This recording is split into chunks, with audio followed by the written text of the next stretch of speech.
Hi అండి, అందరికీ నమస్కారం. నేను మీ Venugopal Reddy from Josh innovations private limited, Josh institute of foreign languages, Edunine career guidance సంయుక్తంగా విద్యార్థుల కోసం వందలాది వీడియోస్ మనం రూపొందిస్తున్నాం. ఎంసెట్ కౌన్సిలింగ్ డేటు రానే వచ్చింది.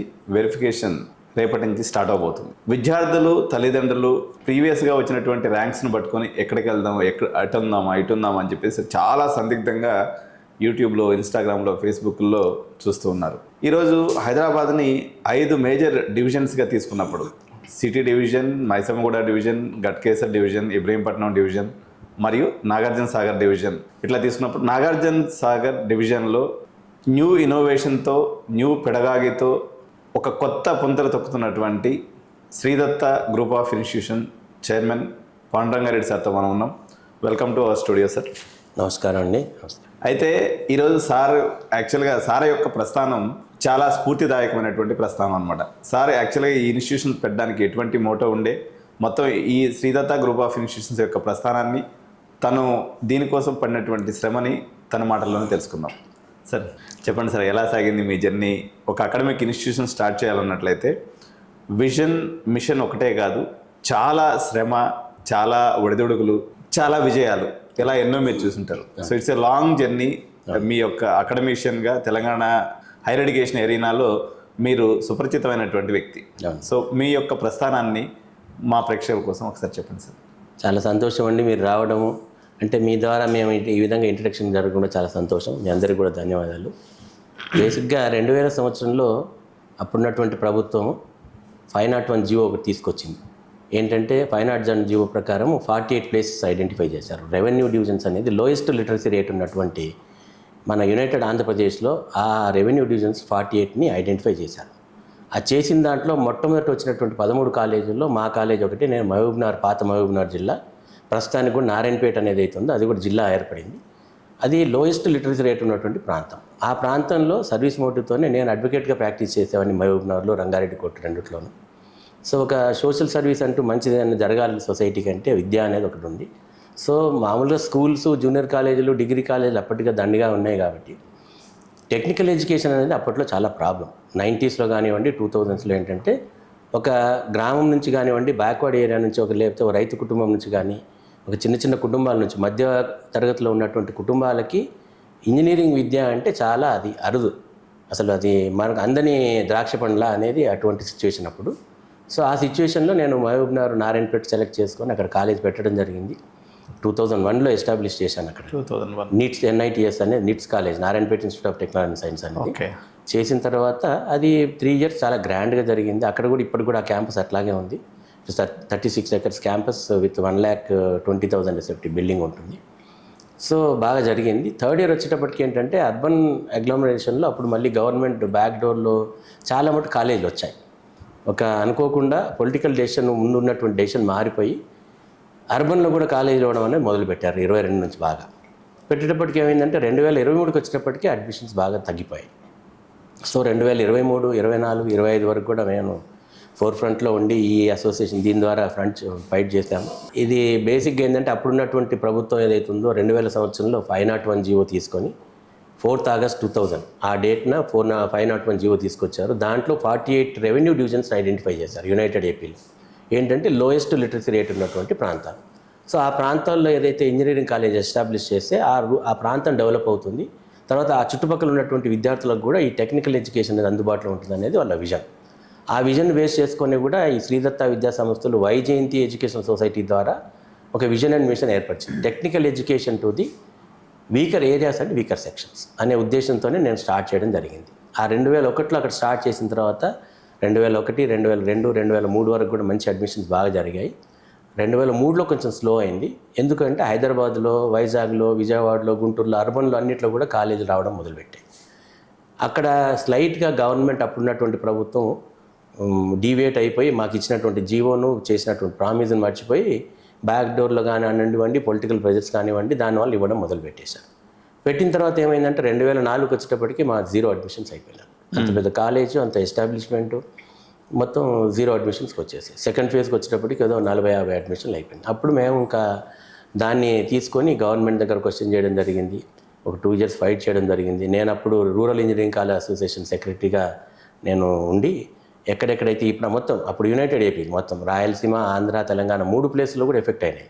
సో మేజర్ ఎఫెక్ట్ అయినటువంటి వ్యక్తిని నేను ఫస్ట్. సో దాన్ని దృష్టిలో పెట్టుకొని ఇక్కడ స్టేట్ గవర్నమెంట్లో as well as central government ఏఐసిటీలో కూడా నేను ఫైట్ చేయడం మొదలుపెట్టాము. ఇది మీ పాలసీకి వ్యతిరేకంగా, అసలు సిస్టమ్స్లో కూడా కోఆర్డినేషన్ లేదు అని అప్పుడు మేము క్వశ్చన్ చేయడం జరిగింది. ఎందుకంటే అడ్మిషన్స్ అపెక్స్ బాడీ ఏఐసిటీ ఏమో పర్మిషన్స్ ఇస్తుంది, స్టేట్ గవర్నమెంట్ ఏమో జీవో ఇస్తుంది, సిలబస్ ఫ్రేమ్ చేసేదేమో యూనివర్సిటీ, కౌన్సిలింగ్ చేసేదేమో commissioner technical education, higher education. So ముగ్గురికి కూడా కోఆర్డినేషన్ లేదు. ఆ కోఆర్డినేషన్ లేక ఇప్పుడు కూడా ఇప్పుడు కూడా అదే పద్ధతి ఉంది, కానీ ఇప్పుడు కొంచెం బెటర్గా ఉంది పరిస్థితి. అప్పట్లో ఏంటంటే నవంబర్, డిసెంబర్ దాకా అడ్మిషన్స్ అయ్యాయి. సో చివరి ఫేజ్ వచ్చేటప్పటికి ఏంటంటే రూరల్లో ఉన్నటువంటి కాలేజీల్లో చివరికి మొత్తం అందరూ మైగ్రేట్ అయిపోయి హైదరాబాద్కి వచ్చేసేవారు. అలా మరి ఎలా దీనికి సొల్యూషన్ ఏంటంటే గవర్నమెంట్ దగ్గర అప్పట్లో సొల్యూషన్ ఏం లేదు. సో ఇప్పుడు ఏం చేయాలని అట్లాగే నేను ఫైట్ చేస్తూ ఇక్కడ ఎన్ఓసి ఇవ్వడానికి కూడా చాలా సిటీలో ఉన్నటువంటి కాలేజీలు అడ్డుపడ్డాయి మాకు. ఇక్కడ ఉండేటువంటి మేనేజ్మెంట్స్ కానివ్వండి, రకరకాల మనుషులు కానివ్వండి, రూరల్ నుంచి అంటూ ఒకసారి కాలేజ్ హైదరాబాద్ షిఫ్ట్ అయిపోతే అన్నీ మా బిజినెస్ ఎఫెక్ట్ అవుతుందని చాలా మమ్మల్ని అడ్డుకున్నారు. చేసిన తర్వాత ఏంటంటే దానికి పరిష్కారం రాలేదు. అప్పుడు మేము ఏఐసిటీని ఆశ్రయించి అక్కడ ఏం చేసామంటే అక్కడికి ఈ విధంగా జరిగింది, ఇలా జరుగుతుంది, మా అడ్మిషన్ పాలసీ ఇలా జరుగుతుంది, మరి బేసిక్ మా విజన్ ఉన్నటువంటి బ్యాక్వర్డ్ ఏరియాస్లో ఉన్నటువంటి వాళ్ళకి టెక్నికల్ ఎడ్యుకేషన్ ఇవ్వాలని పెట్టాము. దాని మీద మీరు ఒకసారి ఎంక్వైరీ కండక్ట్ చేస్తే బాగుంటుందని వాళ్ళను రిప్రజెంట్ చేయడం జరిగింది. చేస్తే ఏం చేశారంటే వాళ్ళు కమిటీ వేశారు. చాలా సుదీర్ఘమైనటువంటి 2 సంవత్సరాల పోరాటం అది. సో దాంట్లో వాళ్ళు కమిటీ చేశారు, వెరిఫై చేశారు, రియల్గా వాళ్ళు ఫ్యాక్ట్స్ నమ్మి అసలు ఎలా నడుపుతున్నారు ఈ కాలేజీని అని వాళ్ళు నన్ను క్వశ్చన్ చేశారు. ఇంత ఇన్వెస్ట్మెంట్, ఈ శాలరీస్ అని ఎట్లా ఇస్తున్నారు అడ్మిషన్స్ లేకుండా అనేది వచ్చింది. సో అల్టిమేట్గా ఏంటంటే వాళ్ళు అప్పుడు ఎన్ఓసి అవసరం లేదు స్టేట్ గవర్నమెంట్ అని చెప్పేసి 2005లోనే ఒక డెసిషన్ తీసుకొని all India council for technical education చేసేసి అప్పుడు మాకు ఈ షిఫ్టింగ్ అని పర్మిషన్ ఇచ్చారు. ఓకే. సో ఆ విధంగా నేను నారాయణపేట నుంచి ఇక్కడ షేరిగూడ ఈ ప్రాంతానికి మళ్ళీ కొత్తగా నేను అదే లైసెన్స్తో ఇక్కడ షిఫ్ట్ చేసేసి మళ్ళీ 0 నుంచి ఇక్కడ మొదలు పెట్టడం జరిగింది. ఓకే. సో అప్పటి నుంచి ఇప్పటిదాకా కూడా ఆ విజన్ నేనేమీ మార్చుకోలేదు. విజన్ అండ్ మిషన్ సేమ్ ఉంది. మై విజన్ ఈజ్ ఓన్లీ ఏంటంటే బ్యాక్వర్డ్ ఏరియాస్లో ఉన్నటువంటి రైతు కుటుంబాలకు కానివ్వండి, గ్రామాల నుంచి వచ్చేటువంటి ప్రతి వ్యక్తికి మధ్యతరగతి నుంచి అప్పర్ మిడిల్ క్లాస్ వరకు కూడా వాళ్ళకి టెక్నికల్ ఎడ్యుకేషన్ ఇవ్వడం వల్ల ఏంటంటే సొసైటీకి చాలా బెనిఫిట్ జరుగుతుంది అనేది. అర్బన్లో ఉండే వాళ్ళకంటే రూరల్ నుంచి వచ్చినటువంటి విద్యార్థుల్లో పొటెన్షియాలిటీ ఉంటుంది, పట్టుదల ఉంటుంది. ఏదైనా ఒక టాస్క్ ఇచ్చారంటే వాళ్ళు చేయగలుగుతారు. వాళ్ళకి మేజర్ వీక్ ప్రాబ్లం ఏంటంటే కమ్యూనికేషన్ స్కిల్స్ కానివ్వండి, సోషల్ అవేర్నెస్ లేకపోవడం అనేది. సో వాటిని మన చేతిలో పనేది మనం అయితే బిల్డ్ చేస్తే బాగా కాన్ఫిడెంట్గా చేస్తామన్న ఉద్దేశంతోనే ఈ డెవలప్ అయిన ఇన్స్టిట్యూట్ మధ్యలో 2001 నుంచి కూడా ఇక్కడ అన్ని ఇప్పుడు ఉన్నటువంటి విద్యా సంస్థలు ఈ ప్రాంతంలో ఉన్నాయన్నీ కూడా వాళ్ళు నడిపిస్తున్నారు. వాళ్ళు ఫుల్ ఫ్లెడ్జెడ్గా బాగున్నారు. వాళ్ళ మధ్యలో నేను ఒక చిన్న కుటీరంలా మళ్ళీ స్టార్ట్ చేసేసి నేను ఈరోజు కూడా ఈ డెవలప్ అయిన ఇన్స్టిట్యూట్ మధ్యలో మళ్ళీ వాళ్ళకు ప్యారలల్గా పోటీగా నేను రావడం జరిగింది. ఆ విధంగానే ఈ శ్రీదత్త విద్యా సంస్థలు అంచెలంచెలుగా 2005 తర్వాత 2010లో కూడా కొత్త కాలేజ్ స్టార్ట్ చేయాల్సి వచ్చింది. అప్పటికి నేను 2005లో ఇక్కడ ల్యాండ్ తీసుకొని ఒక బిల్డింగ్ కట్టేశాను. అక్కడ నుంచి షిఫ్టింగ్ ఇవ్వమని చెప్పి షిఫ్టింగ్ ఇవ్వలేదు. ఇవ్వకపోతే ఏం చేయాలని చెప్పి అప్పుడు నాకు ఫైనాన్షియల్ బర్డన్ పెరుగుతున్న ఉద్దేశంతో మళ్ళీ బ్యాంకులు అన్నీ కూడా వెంబడి పడతాయనే ఉద్దేశంతో దాని మీద ఒక పర్మిషన్ తీసుకొచ్చాం, లెటర్ ఆఫ్ ఇంటెంట్ తీసుకొచ్చాం ఏఐసిటీ నుంచి. లెటర్ ఇంత తీసుకొచ్చి ఈ కాలేజ్ స్టార్ట్ చేద్దాం అనుకున్న లోపల మాకు షిఫ్టింగ్ కూడా అది రెండు వచ్చేసినాయి. రెండు వచ్చిన తర్వాత సందిగ్ధంలో ఏం చేయాలి, ఇప్పుడు డబ్బు ఖర్చు పెట్టాము, ఇది చేసాము, ఏం చేయాలి ఉద్దేశంతో అందుకని ఏం చేసామంటే కొత్తగా తీసుకున్నటువంటి పర్మిషన్ అట్లాగే పెట్టేసి పాతగా ఉన్నటువంటి లైసెన్స్ మాత్రమే ఈ బిల్డింగ్లోకి షిఫ్ట్ చేసేసి ఇక్కడ మాకు ల్యాండ్ బ్యాంక్ అప్పట్లో నేను తీసుకున్నాను. 40 acres క్యాంపస్ ఉంటుంది. తర్వాత కూడా ఇంకొంత ల్యాండ్ చేసాం. ఇప్పటివరకు ఇంకా ల్యాండ్ కెపాసిటీ కూడా ల్యాండ్ బ్యాంక్ కూడా ఉంది ఇప్పుడు ఈ ఇన్స్టిట్యూషన్స్కి, శ్రీదత్త ఇన్స్టిట్యూషన్స్కి. సో అప్పుడు ఏం చేసామంటే 2009-10 వరకు నేను పాత ఇన్స్టిట్యూట్నే రన్ చేసేసి మళ్ళీ సెకండ్ ఇన్స్టిట్యూట్ కూడా మళ్ళీ టేకప్ చేసేసి పర్మిషన్ వచ్చింది కాబట్టి దానికి ఎలాగో మన మధ్యలో ఆపలేం కాబట్టి 2010 నుంచి మళ్ళీ అది కూడా రెండో కాలేజీని కూడా ప్రస్థానం స్టార్ట్ చేశాను. ఓకే. ఆ విధంగా ఇక్కడికి వచ్చిన తర్వాత Sridatta institute of engineering and science అనేదేమో నారాయణపేట నుంచి షిఫ్ట్ చేసిన కాలేజ్ అది. తర్వాత Sridatta group of institutions integrated campus అనేది MBA విత్ ఇంజనీరింగ్ ఉండాలనేది, మల్టీ డిసిప్లినరీ కోర్సెస్ ఉండాలని అది సెకండ్ కాలేజ్ స్టార్ట్ చేయడం జరిగింది. ఓకే. సో ఇక్కడ మీరు ఫార్మసీ కాలేజ్ని కూడా ఎస్టాబ్లిష్ చేసినట్టున్నారు కదా, దాని యొక్క ప్రస్థానం ఏంటి? సో మనకు అప్పటికే ఏంటంటే నేను ఐడెంటిఫై చేసిందంటే హైదరాబాద్ ఫ్యూచర్లో ఒక ఫార్మసీ రంగంలో మంచి ప్రావీణ్యం సంపాదించింది అనేది నేను గమనించాను.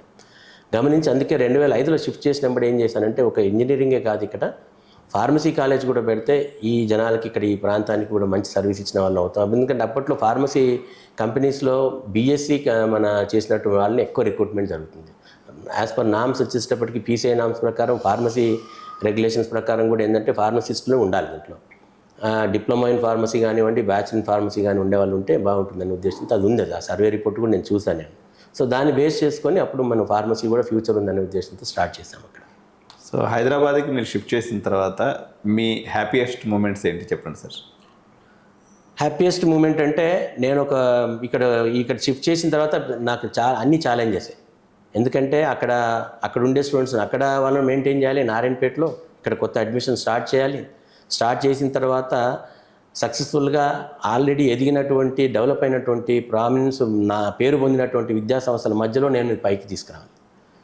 సో ఇది నాకు పెద్ద టాస్కే కాబట్టి ఇది అనేది ఆ ఛాలెంజ్ని యాక్సెప్ట్ చేస్తూ నేను స్టార్ట్ చేసిన దానికి 2010-11లో యుఎస్ కౌన్సిలేట్ మమ్మల్ని ఫెలిసిటేట్ చేసింది. ఏంటంటే highest number of students moving from this college అని చెప్పేసి.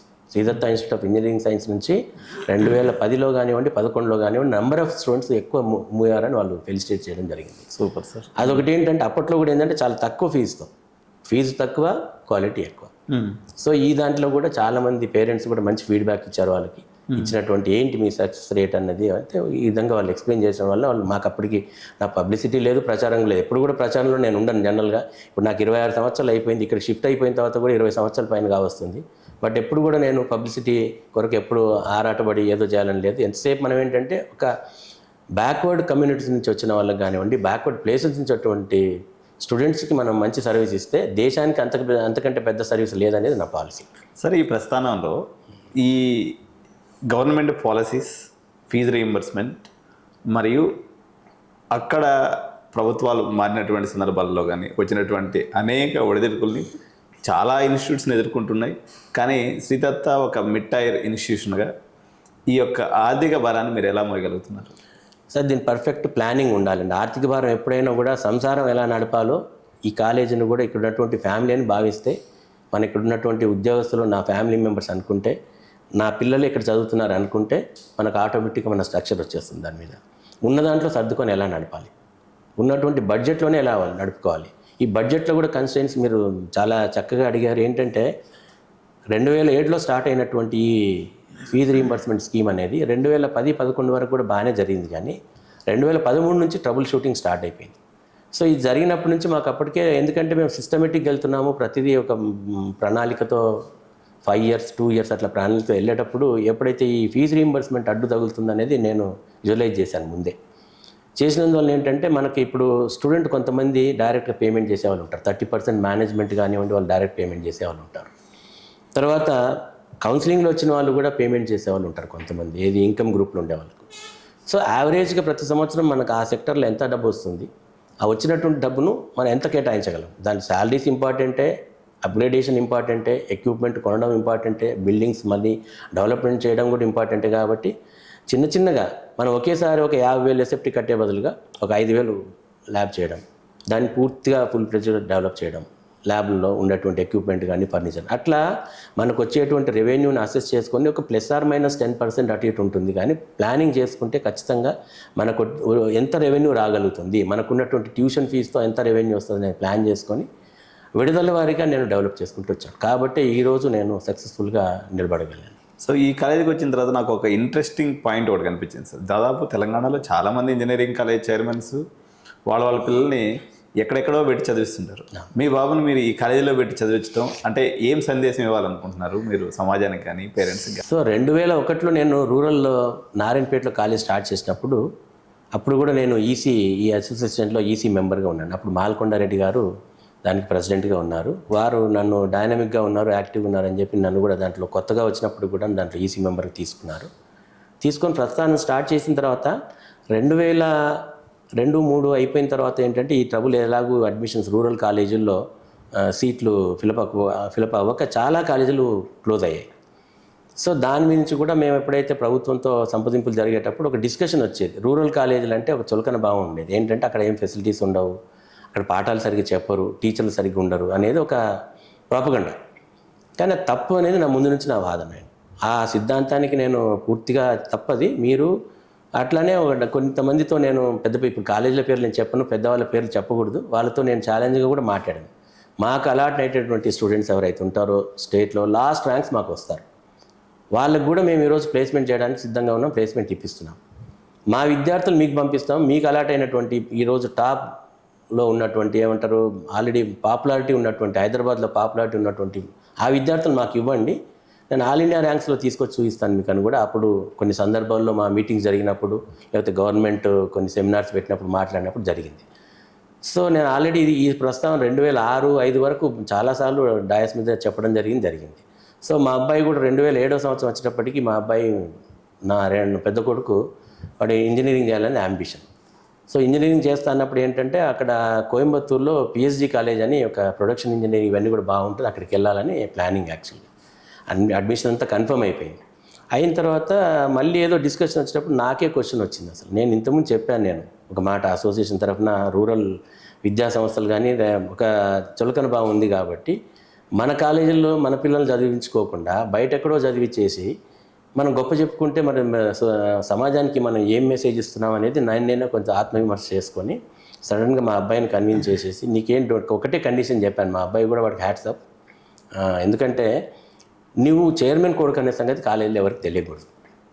అసలు ఈ స్టూడెంట్ ఎవరు ఏంటనేది నీకు తెలియదు. You should be A layman, that's all. అంతే. నువ్వు నార్మల్గా సిటీ బస్సులు ఎక్కాలి, కాలేజ్కి వెళ్ళాలి, అటెండ్ అవ్వాలి, నీ డ్యూటీ నువ్వు చేసుకోవాలి. ఎక్కడ నీ ఫ్రెండ్కి కానీ ఎక్కడ తెలియదు. సో ఈ కండిషన్ పెడితే వాడు కూడా ఒప్పుకున్నాడు. సహజంగా సార్ ఇప్పుడు అదొక మీరు సమాజానికి మెసేజ్ ఇస్తూ ఆ రకంగా ఏదైతే బాబుని ఇక్కడ చదివించుకున్నారో, సో నేను 2 times ఇక్కడ వస్తే మీరు క్యాంటీన్ భోజనం తీసుకొచ్చి మాకు పెట్టడం జరిగింది. మేము ఈరోజు కూడా మీతో కలిసి బ్రేక్ఫాస్ట్ చేసాము. అంటే ఏదో అతీతమైన వ్యక్తులు అని చాలామంది ఇంజనీరింగ్ కాలేజ్ చైర్మన్స్ భావిస్తూ ఇటు పిల్లలకు కానీ లేకపోతే వ్యవస్థలకు కానీ దూరంగా ఉంటుంటారు అనమాట. అంటే మీరు ఈ మమేకమై ఉండటం అనేటువంటి భావన దాని యొక్క ఉద్దేశం? దాని ఉద్దేశం ఒకటేనండి. నేను మొదట్లోనే చెప్పాను, నేను ఇక్కడ చేరినటువంటి విద్యార్థులు అంటే నా పిల్లలు, ఇక్కడ పనిచేసే ఎంప్లాయీస్ అంటే మా ఫ్యామిలీ. శ్రీదత్త ఫ్యామిలీ అంటాను ఎప్పుడు కూడా నేను.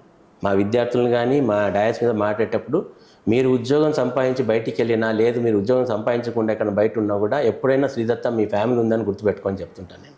మా విద్యార్థులకు ప్రతిసారి డైలాగ్ చెప్తుంటాను. అట్లాగే మరి ఎప్పుడైతే మన విద్యార్థి మన ఫ్యామిలీ అనుకున్నప్పుడు మనం తినే ఫుడ్ ఎలా ఉండాలి, పిల్లలు తినే ఫుడ్ ఎట్లా ఉండాలి, డిఫరెన్షియేషన్ ఉండకూడదు. కాబట్టి ప్రతిదీ కూడా ఏంటంటే మొదట్లో మేము కాంటాక్ట్ ఇచ్చాము, ఇస్తే అది సరిగ్గా వాళ్ళు మెయింటైన్ సరిగ్గా చేయట్లేదు, క్వాలిటీ ఫుడ్ లేదని నాకు డౌట్ వచ్చింది. సో కంపల్సరీ నేను ఏదో టైం వచ్చి భోంచేస్తా అనేది మాత్రం పెట్టాను. ఇక్కడ పిల్లలతోనే తినాలి నా పద్ధతి. నేను తినకపోయినా బాక్స్ మాత్రం రెడీ ఉంటుంది ఆ క్యాంటీన్లో. అట్లాగే నేను 4 గంటలకు వచ్చినా కూడా వాళ్ళు ఏం తిన్నారో అది తినాలి నా ఉద్దేశం. అంటే ఉద్దేశం ఏంటంటే మనం ఏదైతే విద్యార్థులకు ఏదైతే ఇస్తున్నామో క్వాలిటీ, మన ఇంట్లో ఏం తింటామో అది ఉండే అనే ఆ భావనతోనే చేస్తున్నాను. కాబట్టి ఆ క్వాలిటీ ఎప్పుడు కాంప్రమైజ్ కావద్దు. మీరు జనరల్గా ఇప్పుడు మిరపకాయలు తీసుకోవాలంటే పౌడర్ రెడీమేడ్గా ఉంటారు, వద్దు. మిరపకాయలు తీసుకురావాలి, మీరే దాన్ని డ్రెస్సింగ్ చేసేసి మొత్తం మిల్లుకి పంపించేసి చేసి ఉంటాం. ఏ పౌడర్ అయినా ఏ పేస్ట్ అయినా కూడా ఇప్పుడు వెల్లుల్లి కానీ ఇలాంటివన్నీ కూడా ఏంటంటే మనకు నమ్మకం లేదు సొసైటీలో ఇప్పుడు ఉన్నటువంటి ఫుడ్ రెడీమేడ్ అడల్ట్రేషన్ ఉంది. కాబట్టి ఎక్కడైనా పొరపాటు జరిగితే పిల్లలు ఇబ్బంది పడతారనే ఉద్దేశంతో ఏంటంటే ఇవన్నీ కూడా జాగ్రత్త తీసుకుంటాం. తర్వాత చేసే ఎంప్లాయీస్ కూడా ఏంటంటే మేనేజ్మెంట్ వచ్చి ఇక్కడ భోంచేస్తారని అన్నప్పుడు ఏంటంటే అదే ఫుడ్ క్వాలిటీ ఫుడ్ పిల్లలకి వెళ్ళాలనేది కాన్సెప్ట్ అక్కడ. సార్ ఇంకొక అబ్జర్వేషన్ ఏంటి అంటే మారినటువంటి పరిస్థితులు పర్టికులర్గా 2024, 25, 26 సంవత్సరాల్లో మార్కెట్లో ఒక పారాడైమ్ షిఫ్ట్ నడిచింది సార్. ఇది శ్రీదత్త ఇన్స్టిట్యూషన్కి ఫేవరబుల్ షిఫ్ట్ అని నేను అనుకుంటున్నాను. ఎగ్జాక్ట్గా నేను అబ్జర్వ్ చేసినటువంటి ట్రెండ్ ఏంటంటే సార్ 2022, 19 నుంచి 22 వరకు పర్టికులర్ పీరియడ్లో కోవిడ్ యొక్క ఇంపాక్ట్ వల్ల పెద్ద ఎత్తున రిక్రూట్మెంట్ అయింది. కరెక్ట్. సో 23కి వచ్చేసరికి రిక్రూట్మెంట్ తగ్గిపోయింది, 24కి వచ్చేసరికి పూర్తిగా తగ్గిపోయింది, 25 వచ్చేసరికి ఇంకా డైల్యూట్ అయిపోయింది, 26కి వచ్చేసరికి ఇంకా డైల్యూట్ అయిపోయింది. ఈ సమయంలో పేరెంట్స్ ఒక విచిత్రమైనటువంటి ధోరణిలో ఆలోచన చేస్తున్నారు. ఆ ధోరణి జనరల్గా ఏముందంటే సార్, పేరెంట్స్ యొక్క మైండ్లో ఏముందంటే, మాస్టర్ గారు వీళ్ళు చెప్తున్నారు కానీ 10 లక్షలు 20 లక్షల ప్యాకేజీలు ఇదంతా ఉత్త పంచాయతీ. నేను యాక్చువల్గా ఏది వచ్చినా కానీ ఆ 4-5 లక్షల రూపాయలు లేకపోతే 6 లక్షల రూపాయల లోపే మ్యాక్సిమం ప్లేస్మెంట్స్ అవుతున్నాయి. కౌన్సిలింగ్లో వచ్చిన దాంట్లో చేరేద్దాము అండ్ ఎక్కువ డొనేషన్స్ ఎవరైతే ఛార్జ్ చేసి ఆగమాగం చేసేసి అంటే ఆ పరిస్థితిలో ఎందుకు పోవాలి అనేటువంటి ఒక ధోరణి స్పష్టంగా కనిపిస్తుంది సార్. అంటే ఒక స్లో స్టూడెంట్ లేకపోతే మీరు అన్నట్టుగా ఒక 60,000, 70,000, 50,000, 1,00,000 ర్యాంక్ వచ్చినటువంటి స్టూడెంట్కి ఆ ఓరియంటేషన్లో ఆ పిల్లవాడికి అవసరమైనటువంటి నాలెడ్జ్ ఇచ్చి వాడిని ఒక మోడరేట్ ప్లేయర్గా తీర్చిదిద్దడంలో శ్రీదత్త ఇన్స్టిట్యూషన్ మొదటి నుంచి మీరు కాన్సన్ట్రేషన్ చేసినట్టుగా కనిపిస్తుంది. అవునండి. సో ఇన్ని రోజులకి వాళ్ళు సహజంగా పెద్ద ఇన్స్టిట్యూషన్స్ ఏదైతే ఏం చేస్తుంటాయంటే సార్, ఒక ప్యాకేజ్ చూపిస్తారు. అంటే ఒక 50 లక్షల రూపాయల ప్యాకేజ్. 50 లక్షల రూపాయల కాలేజ్ అంటే 1500 మంది ఇంటేక్ ఉంటే ఒకరికో ఇద్దరికో వచ్చేసింది. దాన్ని సహజంగా మార్కెటింగ్ చేసేటువంటి సందర్భం ఉంది. అవునండి. ఇప్పుడు మీరు యావరేజ్గా ప్రతి స్టూడెంట్కి ప్లేస్మెంట్, ఇప్పుడు శస్త్ర ఇన్స్టిట్యూషన్ అని ఒకటి ఉంది సార్, అవునండి. తంజావూరులో ఉంటుంది అనమాట. అవునండి. వీళ్ళు దాదాపుగా అందరినీ ప్లేస్ చేస్తారు. విఐటి ఇన్స్టిట్యూషన్, ఎస్ఆర్ఎం ఇన్స్టిట్యూషన్ ఏం చేస్తాయంటే ఒక 30%ని ప్లేస్ చేసి ఒక 10 మంది యొక్క ప్యాకేజెస్ని హయ్యర్గా చూపించేసి ప్లేస్ చేసుకుంటుంటారు. సో మోడరేట్ పెర్ఫార్మెన్స్ చేసి, మోడరేట్ అంటే ఒక నార్మల్ విద్యార్థికి బరాబర్ విద్యని అందించేటువంటి సిస్టమ్ ఆల్రెడీ మీరు డెవలప్ చేశారు. అవునండి. దాంట్లో కూడా మీరు మోడర్నైజేషన్ని పెద్ద ఎత్తున ఈరోజు తీసుకురావాలి. అంటే మీరు ప్రయత్నం చేస్తున్నారు, ఫలితం వచ్చే రోజు కూడా ఇప్పుడు సమయం, పర్టికులర్గా ఈ 2026 అకాడమిక్ ఇయర్ ఇది ఒక రేస్లో మనం ముందు ఉండడానికి పరిస్థితులు కూడా అనుకూలించినాయని నాకు అనిపిస్తుంది. మీరేమంటారు సార్? ఖచ్చితంగా అండి. ఎందుకంటే 2019 వరకు కూడా కరోనా కంటే ముందున్నటువంటి సిచ్యువేషన్ వేరు, కరోనా తర్వాత సిచ్యువేషన్ వేరు. ప్రతి పేరెంట్కి కూడా ఒక భావన ఏమొచ్చిందంటే అసలు మా పిల్లలు ఏమైపోతారు. 2020లోకి వచ్చినటువంటి బ్యాచ్ ఆన్లైన్ ద్వారా అలాట్మెంట్ జరిగిన తర్వాత వాళ్ళకి ఏమైపోతుందని ఒక ఆందోళన చూశాను నేను. 2020లో కౌన్సిలింగ్ అయిపోయిన వెంబడే వచ్చారు, సెప్టెంబర్లో అక్టోబర్లో వచ్చారు, నవంబర్ దాకా అడ్మిషన్ ప్రాసెస్ జరిగింది. వాళ్ళు చూసి ఆందోళనతో నేను ఒక్కటే అన్నాను, అసలు ఎందుకు చేయలేము మనం. అసలు హైదరాబాద్లో చాలా రకాలైనటువంటి ఇన్స్టిట్యూషన్స్ ఉన్నాయి, చాలా రకాలైనటువంటి ఇండస్ట్రీస్ ఉన్నాయి. ప్రతి వాళ్ళు కూడా నేను ఎప్పుడు కామెంట్ ఎక్కడికి వెళ్ళినా డిస్కషన్కి వెళ్ళినప్పుడు మా దగ్గర క్వాలిటీ మ్యాన్ పవర్ దొరకట్లేదు. చిన్న ఇండస్ట్రీ అదే మాట చెప్తుంది, పెద్ద ఇండస్ట్రీ అదే మాట చెప్తుంది, ఎక్కడికి వెళ్ళినా ఇదే ఉంది. సో దాన్ని ముందు నుంచి కూడా నేను అబ్జర్వేషన్లో ఉంది.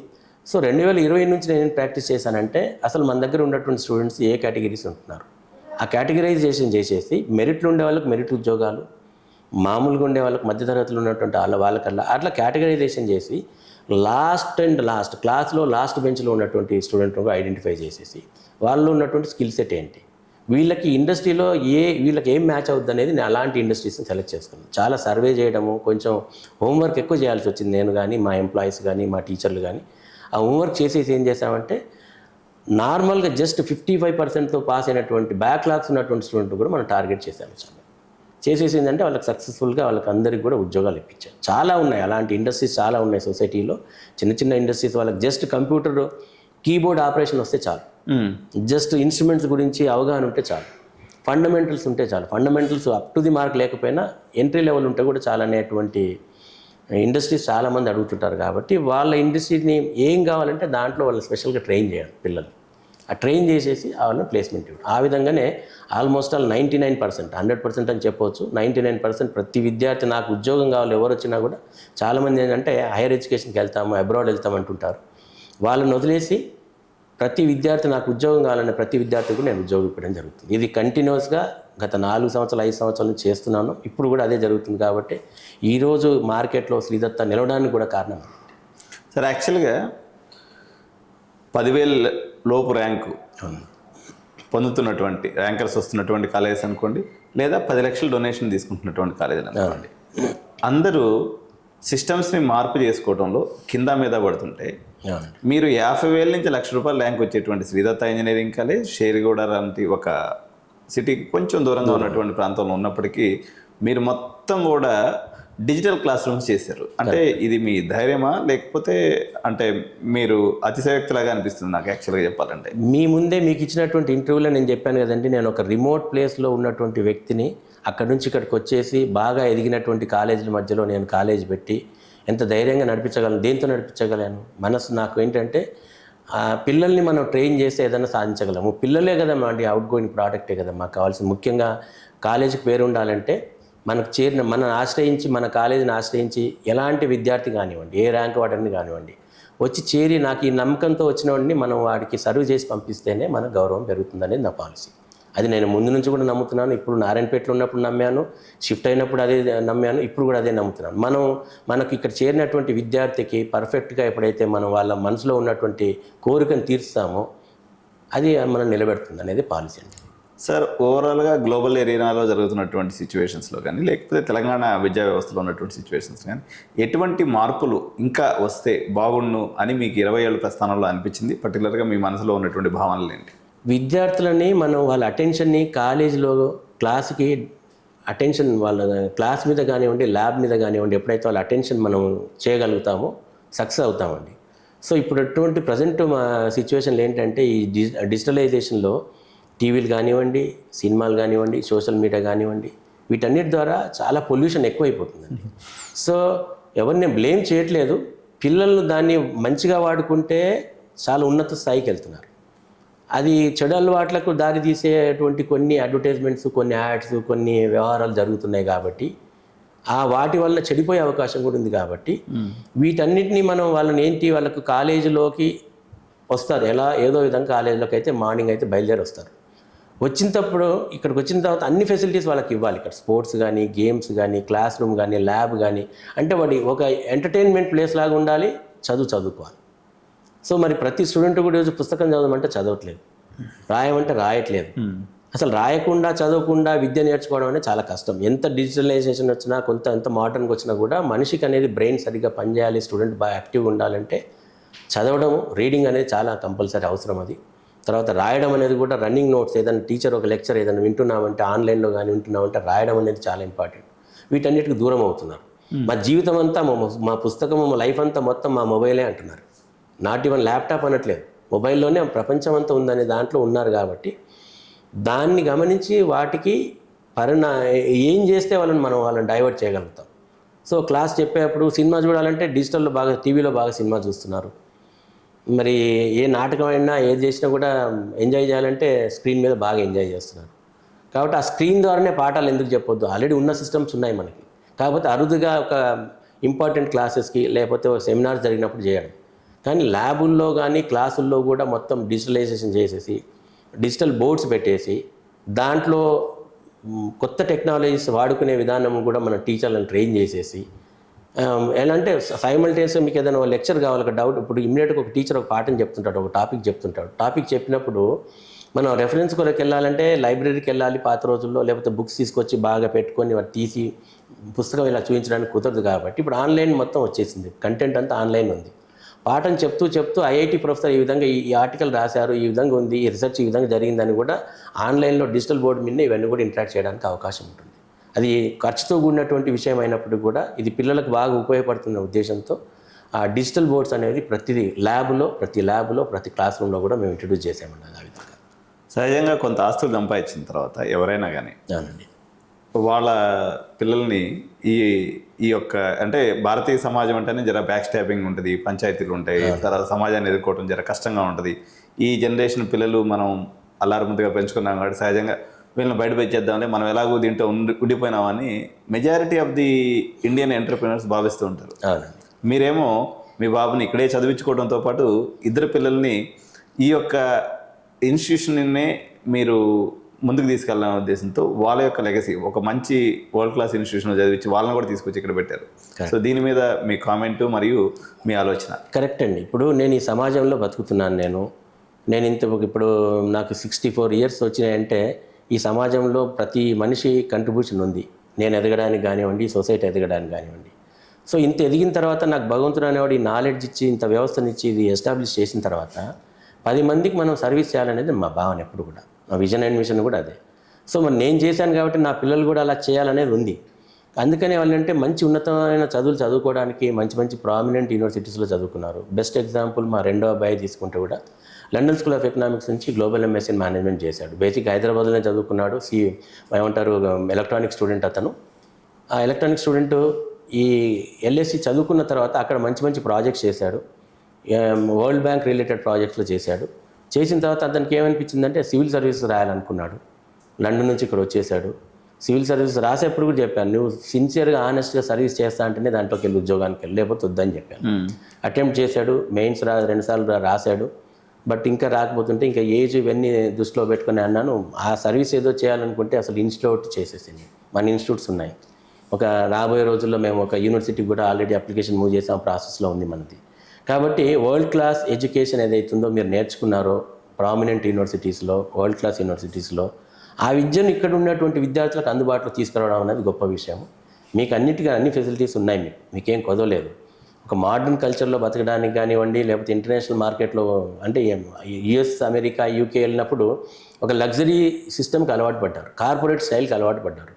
సో దాన్ని కూడా ఏంటంటే ఇప్పుడు ఉన్నటువంటి పరిస్థితుల్ని మీరు దీన్ని కన్వర్ట్ చేయండి, మీరు మీ టాలెంట్ ఏందో అక్కడ చూపించండి. మీతో పాటు ఇక్కడ చదువుకునే ప్రతి విద్యార్థి కూడా ఆ వసతి కల్పించడానికి మీ టార్గెట్ ఉండాలంటే వాళ్ళు కూడా ఛాలెంజ్గా తీసుకున్నారు, యాక్సెప్ట్ చేసి అందుకని ఇద్దరిని కూడా చాలామంది అంటుంటారు మీలాగనే, ఏంటండి ఇద్దరిని ఒకే దాంట్లో పెట్టారు, ఇండస్ట్రీకి తీసుకెళ్ళలేదు, బయటికి తీసుకెళ్ళి. మనకు ఫెసిలిటీస్ ఉన్నాయి, బయట ఇండస్ట్రీస్ పెట్టుకోవడానికి అవకాశం ఉంది, రకరకాల ప్రొఫెషన్స్ చేయడానికి అవకాశం ఉంది. కానీ మనం 10 మందికి సొసైటీకి ఏదైనా చేయాలంటే ఎంతసేపు దేశానికి ఏదైనా చేయాలన్నప్పుడు ఆర్మీనో లేకపోతే నావలో ఇట్లాంటివే కాదు, మనం ప్రైవేట్గా వ్యవస్థ నడుపుతూ కూడా 10 మందికి ఎలా చేయొచ్చు అనేది ఒక సిద్ధాంతంగా పెట్టుకొని నడుపుతున్నాం. కాబట్టి నేను చేసింది ఒక మోడరేట్ లెవెల్ వరకే ఉంది, దీన్ని నెక్స్ట్ లెవెల్కి తీసుకెళ్లాలనేది మా పిల్లలకి నేను ఒక టార్గెట్ ఇచ్చి వాళ్ళని కూడా తీసుకురావడం జరిగింది. సహజంగా సార్, యాక్చువల్గా Sridatta institution location point of view observe చేసినప్పుడు ఉమ్మడి మహబూబ్ నగర్ మరియు నల్గొండ ఈ ప్రాంతాల నుంచి ఎక్కువ మంది విద్యార్థులు ఉన్నట్టు కనిపిస్తుంది. ఆల్రెడీ అవి వెనుకబాటు తనం కలిగినటువంటి జిల్లాలు, మొదటి నుంచి నారాయణఖేడ్ ఇవన్నీ కూడా. సో అక్కడ నుంచి ఇప్పుడు ఈ పర్టికులర్ కౌన్సిలింగ్లో అనుకోండి, లేకపోతే మేనేజ్మెంట్ సీట్స్ ద్వారా కానీ మీకు అప్రోచ్ అయ్యేటువంటి పేరెంట్స్కి ఒక చైర్మన్గా ఇప్పుడున్నటువంటి గ్లోబల్ సినారియోని కన్సిడర్ చేస్తూ వాళ్ళకి మీరు ఇచ్చేటువంటి సందేశం ఏంటి? ఒకటే అండి, నేను చాలా ముందు నుంచి కూడా చూస్తున్నాను, గత 25 సంవత్సరాల నుంచి కూడా చూస్తున్నాను, పేరెంట్స్ కానీ స్టూడెంట్స్ కానీ ఉండేటువంటి తపన ఏంటంటే నాకు ఉద్యోగం కావాలి, నేను ఉన్నత స్థాయిలో సెటిల్ అవ్వాలి. ఒక చిన్న తరగతి మిడిల్ క్లాస్ ఫ్యామిలీ లేకపోతే లోవర్ మిడిల్ క్లాస్ ఫ్యామిలీ తర్వాత అప్పర్ మిడిల్ క్లాస్ ఫ్యామిలీ కానీ ఇంకా కొంచెం పైగా ఉండేవాళ్ళు కూడా ప్రతి వాళ్ళ అంబిషన్ ఏంటంటే వాళ్ళ స్థాయికి తగ్గట్టుగా ఒక మంచి ఉద్యోగం సంపాదించాలి, ఒక మంచి ప్లేస్కి వెళ్ళాలి, మంచి కంట్రీకి వెళ్ళాలని ఉంటుంది. సో అది మీరు గొప్ప 20 లక్షలు 30 లక్షలు డొనేషన్లు కట్టి లేకపోతే టాప్ 10 కాలేజ్ అనేది అయితే అనుకుంటున్నారో అక్కడే చేరిపోయి వాళ్ళకి, లేకపోతే ఐఐటీలో చదువుకుంటేనే, ట్రిపుల్ ఐటీలో చదువుకుంటేనే, లేకపోతే ఎన్ఐటీలో చదువుకుంటేనే ఉద్యోగాలు వస్తాయనేది ఇవన్నీ భావన చాలా తప్పు. సొసైటీలో స్టూడెంట్లో ప్రతి వ్యక్తిలో ప్రతి మనిషిలో ఒక పొటెన్షియాలిటీ ఉంటుందండి, ఎనర్జీ ఉంటుంది. మీరు నార్మల్గా 35%తో పాస్ అయినటువంటి విద్యార్థులు కూడా ఏదైనా ఒక పొటెన్షియాలిటీ ఉంటుందని నా కాన్సెప్ట్. అది నేను చదువుకున్నా, నేను సిద్ధాంతాలు చూశాను, చాలా ప్రాక్టికల్గా కూడా చూశాను. కాబట్టి ఆ పిల్లల్లో ఉండేటువంటి నైపుణ్యాన్ని మనం ఐడెంటిఫై చేసి ఆ ఏరియాలో వాళ్ళని ట్రైన్ చేస్తే ఖచ్చితంగా వాళ్ళకు కూడా కాన్ఫిడెన్స్ పెరుగుతుంది, వాళ్ళకు ఉద్యోగాలు వస్తాయండి. ఇప్పుడు నా దగ్గర వచ్చినటువంటి ర్యాంకులు చూస్తే నేను పబ్లిక్గా నేను చెప్పలేను, కానీ చాలామంది రెఫరెన్స్తో పరిచయాలతో వస్తుంటారు. ఎందుకంటే పొలిటికల్ కానివ్వండి, అఫీషియల్ కానీ చాలా అందమందితో నాకు రిలేషన్స్ ఉన్నాయి. మాకు పాండంగారెడ్డి మా విద్యార్థికి చాలా పెద్ద ర్యాంక్ వచ్చిందండి, మీరు ఏమన్నా మాకు అవకాశం కల్పిస్తే సంతోషంగా రండి అని చెప్తాను నేను. నన్ను నమ్ముకొని ఎవరైతే వచ్చారో, శ్రీదత్తాన్ని నమ్ముకొని ఎవరైతే వచ్చారో వాళ్ళకి ఎలాంటి ప్రస్తుతం మేము హెల్ప్ చేస్తాం సార్, అది ఇబ్బంది లేదు. నాకు ర్యాంకులతో 10,000 ర్యాంక్ ఉంటేనే నేను చేర్చుకుంటాను, లేకపోతే 90% ఉంటేనే చేర్చుకుంటాను అనేది నా పాలసీ కాదు. ఖచ్చితంగా నాకు నమ్మకం, శ్రీదత్తాకి వెళ్తే మంచి జరుగుతుందని నమ్మకంతో ఎవరు వచ్చినా కూడా వాళ్ళకి సర్వీస్ చేయడానికి సిద్ధంగా ఉండి ఆ విధంగా చేస్తున్నాను. కాబట్టి ఈరోజు లాస్ట్ ర్యాంక్స్ ఉన్న వాళ్ళని కూడా కొంతమందికి మేనేజ్మెంట్ ఇస్తుంటాను నేను సీట్లు. వాళ్ళకి బేసిక్ ఏంటంటే బిలో 50% అని కొంతమంది వస్తుంటారు, ఇంకా డౌన్ ట్రాడన్ ఉన్నటువంటి సోషల్ ఎకనామికల్లీ వీకర్ సెక్షన్స్ ఉన్నటువంటి పిల్లలు కూడా వస్తుంటారు. వాళ్ళకి ఏంటంటే బిలో 50% ఉంటారు. వాళ్ళ వల్ల ఏంటంటే కాలేజీకి రెప్యుటేషన్ డ్యామేజ్ అవుతుంది. వాళ్ళ వల్ల ఏంటంటే బ్యాక్లాగ్స్ ఉంటాయి, ఫెయిల్ పాస్ అవ్వరు ఒకేసారి, తర్వాత చాలా పర్సంటేజ్ లో ఉంటుంది. అటువల్ల ఏంటంటే అది కొంత మైనస్గా ఉంటుంది. కానీ మనం రియల్గా అలాంటి వాళ్ళకి హెల్ప్ చేస్తేనే మన మానవత్వం, మన ఒక పద్ధతి ఉందనేది నా భావన. అది అందుకని వాళ్ళని ఎప్పుడు ఎంకరేజ్ చేస్తూనే ఉంటాను. మీరు మా ట్రాక్ తీస్తే కూడా మీకు కనబడుతుంటుంది. 10,000 ర్యాంక్ 20,000 ర్యాంక్ ఉంటే ఏకంగా స్టేట్లో లాస్ట్ ర్యాంక్స్ కూడా ఉంటాయి. ఓకే, అవి ఏంటంటే మన మేనేజ్మెంట్లో మనం అలాంటి వాళ్ళకి ఇస్తున్నాం, సీట్లను ఎంకరేజ్ చేస్తున్నాం. సో యూనివర్సిటీ వర్క్స్ బాగా ఉధృతంగా నడుస్తున్నట్టున్నాయి సార్ క్యాంపస్లో గమనిస్తే. భవిష్యత్తులో యూనివర్సిటీ చేస్తేనే ఉందండి, ఎందుకంటే మనకు అటానమస్ ఉన్నప్పటికి కూడా ఆ స్వేచ్ఛ అనేది లేదు. ఇప్పుడు నేను నా భావజాలం ఏంటంటే విద్యార్థులు ఉన్నటువంటి పొటెన్షియాలిటీని తీసుకొని మనం కరికులంలోంచి బయటికి వెళ్ళిపోయి వాళ్ళని ఏదో నేర్పించి వాటికి ఉద్యోగం ఇవ్వాలనేదే మన పాలసీ. ఇప్పుడు నా పాలసీలో నేను నడిపించాలంటే యూనివర్సిటీ ఉన్నటువంటి సిలబస్ నాకు సపోర్ట్ చేయదు, పర్మిట్ చేయదు. నేను అట్లా అని చెప్పి యూనివర్సిటీ నేను బ్లేమ్ చేయడానికి లేదు, అది సిస్టంలో నడుపుతున్నటువంటి వ్యవస్థ కాబట్టి దాన్ని గౌరవిస్తూ నేను ఇంకా నేర్పించాలి. సో ఈ 2 సిలబస్లు ఒక నార్మల్ విద్యార్థిని, బిలో యావరేజ్ ఉన్నటువంటి విద్యార్థికి ఈ సిలబస్లో ఉన్నటువంటి కంటెంట్ను బియాండ్ సిలబస్ నేర్పించాలంటే కూడా చాలా కష్టం అయిపోతుంది. సో ఇవన్నీ ప్రాక్టికాలిటీస్ ఆలోచించినప్పుడు ఏంటంటే మనం దీనికి ఆల్టర్నేట్ సొల్యూషన్ ఏంటంటే మనం ప్రైవేట్ యూనివర్సిటీ అంటే ఒకటి చేసుకొని దాంట్లో మనం ఇలాంటి విద్యార్థులందరూ కూడా ఒక కేటగరైజేషన్ చేసేసి వాళ్ళకు స్పెషల్ కంటెంట్ తయారు చేసేసి ఆ ఏరియాలో మనం ట్రైన్ చేసేసి వాళ్ళను దారి చూపించాలనేదే దాని కొరకు ఆ యూనివర్సిటీ కొరకు అప్లికేషన్ మూవ్ చేయడం జరిగింది. ప్రభుత్వాలలో ప్రయత్నం చేస్తున్నాము. డెఫినెట్గా వాళ్ళు డెసిషన్ తీసుకుంటే సహకరించి అయిపోతుందండి, ఇబ్బంది ఏం లేదండి. ఫీజు రీయింబర్స్మెంట్ బకాయిలు ఎప్పుడు వస్తాయి అనుకుంటున్నారు సార్? ఫీజు రీయింబర్స్మెంట్ అనేది మన చేతిలో లేనటువంటి వ్యవస్థ. కాకపోతే ఏంటంటే మీ ద్వారా ప్రజలకు కానివ్వండి, ప్రభుత్వానికి కానివ్వండి రిక్వెస్ట్ చేస్తున్నాం ఏంటంటే, ఇది మంచి నోబుల్ కాజ్. విద్య అనేది మంచి ఒక అవకాశం, 10 మందికి సర్వీస్ చేసేటువంటి, 10 మంది కుటుంబాలు నిలబెట్టేటువంటి. అయితే అది రావాలన్నప్పుడు ఏంటంటే అందరూ కూడా ప్రజాప్రతినిధులు కానివ్వండి, అఫీషియల్స్ కానివ్వండి, దీని మీద కొంచెం ఒక దృష్టి పెడితే మేలు జరుగుతుంది అనుకుంటాను. అది వచ్చినప్పుడు వ్యవస్థలో అన్ని లోటుపాట్లు ఉంటాయి. మనం ఒక మంచిగా ఆలోచిస్తాం, 10 మంది మంచి వాళ్ళు ఉంటారు, కానీ రకరకాలుగా ఆలోచించే వ్యక్తులు ఉన్నప్పుడు ఫీజు రీయింబర్స్మెంట్ రావడానికి కూడా ప్రభుత్వం కూడా చెప్తుంది, మాకున్నటువంటి ప్రాబ్లమ్స్ ఇవి, మా దగ్గర బడ్జెట్ కన్స్టెంట్స్ ఉన్నాయి, గతంలో జరిగినటువంటి లోపాల వల్ల, పొరపాట్ల వల్ల ఈరోజు మేము ఫీజు రీయింబర్స్మెంట్ ఇవ్వలేకపోతా అంటున్నాం. కాబట్టి ప్రభుత్వం మాటని కూడా మేము నమ్మాలి. అలా అని చెప్పి ప్రభుత్వం ఇవ్వలేదని చెప్పి నేను కాలేజు నన్ను నమ్ముకున్నటువంటి 700 మంది కుటుంబాలు ఉన్నాయి ఇక్కడ. ఎంప్లాయీస్ ఉన్నారు, టీచింగ్, నాన్ టీచింగ్. తర్వాత దాదాపు 9,000 పైనగా ఉన్నటువంటి విద్యార్థులు ఉన్నారు. మరి వాళ్ళ భవిష్యత్తును మనం అంధకారంలో పెట్టడానికి లేదు. కాబట్టి మా వంతు కృషి, మాకున్నటువంటి రిసోర్సెస్ని యూజ్ చేసుకొని, పలుకుబడిని ఉపయోగించుకొని, లేదు మనకున్నటువంటి ఆస్తిపాతులను కూడా కొన్ని ఉపయోగించుకొని దానికి సపోర్ట్ చేసేటట్టు వ్యవస్థను క్రియేట్ చేసి నడిపించాలనేదే భావన అండి. సో శ్రీదత్త ఇన్స్టిట్యూషన్స్ తెలంగాణ యువతకి, తెలంగాణ ప్రజలకి మరింత సర్వీసులు అందించాలని, సో ఇన్స్టిట్యూషన్స్ ఎంతో గొప్పగా ఉండాలని చెప్పేసి ఇక్కడికి వచ్చేటువంటి ప్రతి విద్యార్థి కూడా ప్లేస్మెంట్తో బయటకు వెళ్ళే రకంగా మీ యొక్క స్ఫూర్తితో, మీ యొక్క ఆలోచనలతో, ఆ బలంతో ముందుకెళ్ళాలని ఆశిస్తూ thank you so much sir. నమస్కారం అండి. చాలా సంతోషం. మీ అందరికీ కూడా, మీ మీడియా మిత్రులందరికీ కూడా చాలా సంతోషం. ఈ విధంగా ఒక మంచి మెసేజ్ని సొసైటీకి ఇవ్వగలిగితే 10 మందికి ఉపయోగపడుతుందని మా భావనను మీరు కూడా పబ్లిసిటీ చేస్తున్నందుకు చాలా సంతోషం అండి. Thank you so much. నమస్కారం. నమస్తే.